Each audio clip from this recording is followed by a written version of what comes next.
Do you know the difference between hardphones and softphones and why one is replacing the other? Both completely rely on internet to operate, but with a key difference. Hardphones are physical desk phones, whereas softphones are applications that run on your smartphone, laptops or tablets. But the limitation with hardphone is its mobility. You are tied to a single location and cannot take it with yourself wherever you go.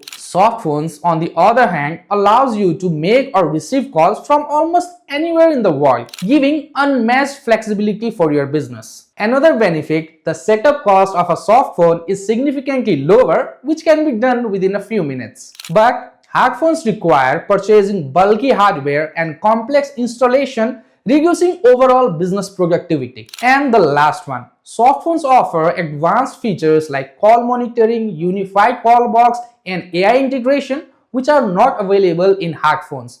They just offer basic functionality. Even with same VoIP technology, softphones are faster, more versatile, and saves more. If you really want to make your business communication seamless, switch to Calilio's softphone.